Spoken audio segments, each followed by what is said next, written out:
Officer 30th and Martin Avenue, Harlan Officer 30th and Martin Avenue, helping Officer 30th and Martin Avenue, officer down, 1258.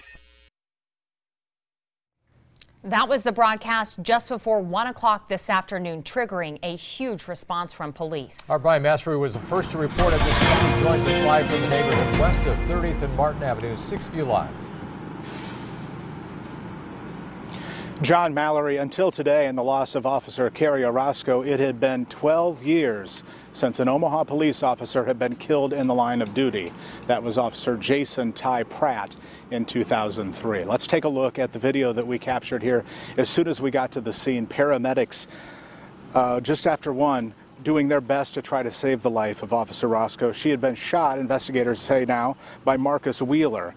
The man the fugitive had under surveillance here had started to mosey around. They knew he was armed and dangerous. When they spotted him, he ran, and he opened fire at a sergeant and 2 officers. They exchanged fire. Officer Orozco was hit. The suspect eventually died as well. Let's take a look at a mugshot that we have of Marcus Wheeler. He is we're very familiar, at least into our newsroom. He has a history. He is a gang member.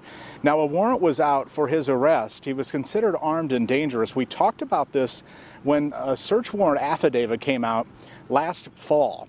And we reported that a guy had told police that Wheeler had shot at him on 3 previous occasions dating back to 2012, and then lately had made threats on Facebook to him. So the warrant that they were attempting to serve here when they put him under surveillance stems all the way back to that incident. In this case, the police chief said he had a semi-automatic with a high-capacity drum magazine, meaning that he certainly meant business. Now, my sources tell me late tonight, remember they were looking for somebody who ran? They said they didn't initially have eyes on someone.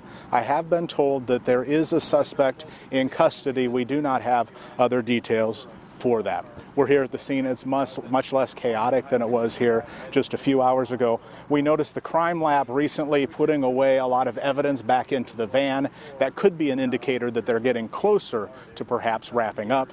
It's also possible that this could be a long night and maybe they just were able to seal off one scene. And one final point, John Mallory, earlier we heard from the chief of staff of Mayor Jean Stothert. She is in touch with the police chief. She's getting firsthand updates for all of this. She, of course, expressed her sadness for this. She is in Florida. A family member is getting married, and she is down there for that.